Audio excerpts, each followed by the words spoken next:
الرحمن الرحيم إن الحمد لله نحمده ونستعينه ونستغفره ونعوذ بالله من شرور أنفسنا ومن سيئات أعمالنا من يهده الله فلا مضل له ومن يضلله فلا هادي له ونشهد أن لا إله إلا الله وحده لا شريك له ونشهد أن سيدنا ومولانا محمدا عبده ورسوله سبحانك لا علم لنا إلا ما علمتنا إنك أنت العليم الحكيم ربي اشرح لي صدري ويسر لي أمري واحلل عقدة من لساني يفقهوا قولي رب يسر ولا تؤسر وتممه لنا بالخير يا فتاه يا فتاه يا فتاح.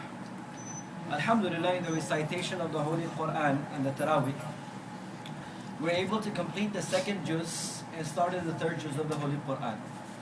But as we had completed only the first juz and the summary of it, inshallah, today we will only go over the second juz of the Holy Quran and what is the brief summary of this. The second juz of the Holy Quran starts with an issue which Allah subhanahu wa ta'ala mentions, which is known as tahwilul qibla, meaning the turning of the face of the Prophet sallallahu alaihi wasallam towards a specific direction to make his salah. As we know that when Rasulullah sallallahu alaihi wasallam migrated from Mecca towards Medina, for the beginning 16 months, 1 year and 4 months, when the Prophet ﷺ had moved towards Medina, he was facing Baytul Maqdis, towards prayers.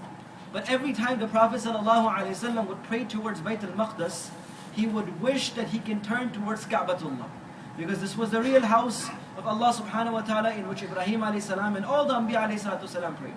So all the time when the Prophet ﷺ was praying, even though for 16 months he was facing Baytul Maqdis, but dear inside his heart was a desire that he wanted to face the Kaaba. And the Prophet ﷺ during his salah would continuously look towards the heavens. And he would continue to have his eyes up in the heavens just to wait for the wahy and the revelation to come. So after 16 months of waiting, Allah subhanahu wa ta'ala revealed the ayat of the Quran to Rasulullah ﷺ while the Prophet ﷺ was making his Zuhr or Asr salah. According to Muhaddithin, there is a difference of opinion. Either he was making Zuhr or either he was making Asr Salah in the masjid of the tribe of Banu Salma. Today, that masjid is known as Masjid Qiblatain, which is not too far away from Madinatul Munawwarah, Masjid Al-Nabwi. This masjid was located in a tribe known as Banu Salima. So this is where the masjid was, and Rasulullah ﷺ was leading Salah and only 2 rakats had been completed. In the middle of the Salah, Zuhr or Asr Salah, the revelation from Allah subhanahu wa ta'ala came to Rasulullah ﷺ to turn his face towards Ka'batullah.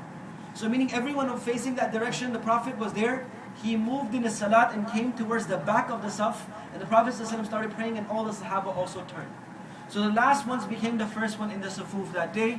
This was known as Tahwilul Qibla, the changing of the Kaaba. When the changing of Kaaba occurred, few issues came into existence. The Yahud of Medina and the Mushrik of Mecca, both of these people started blaming the Sahaba. They said, for the last 16 months you were praying towards Baytul Maqdis, none of your ibadat was accepted. None of your worship is accepted. And what is this? Sometimes you face this way, sometimes you face this way. What is this? So 2 questions were raised to Sahaba radiallahu anhum ajma'in. So Allah subhanahu wa ta'ala in the beginning of the second juz of the Quran mentions that indeed wherever you faced, Mashriq or Maghrib, you faced east or west, you will find Allah subhanahu wa ta'ala. But in reality, the changings of the Qibla is not the reality, but the changings of your heart towards Allah subhanahu wa ta'ala is the reality of Iman.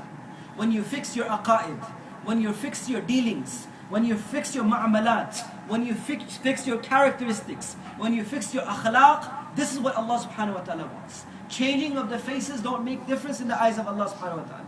But the changings in your characteristics, in your aqaid, in your beliefs, in your ibadat, in your worship, this is what Allah subhanahu wa ta'ala wants from the people. And then Allah subhanahu wa ta'ala also mentions in the second juz that indeed Allah subhanahu wa ta'ala has accepted the ibadat for all the people, whatever they had done so.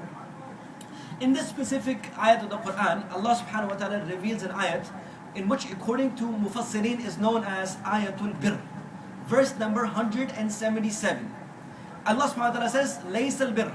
It is not piety that you turn your faces towards east and west. But in reality, real taqwa and piety is that you bring iman on Allah subhanahu wa ta'ala and you obey His commandments.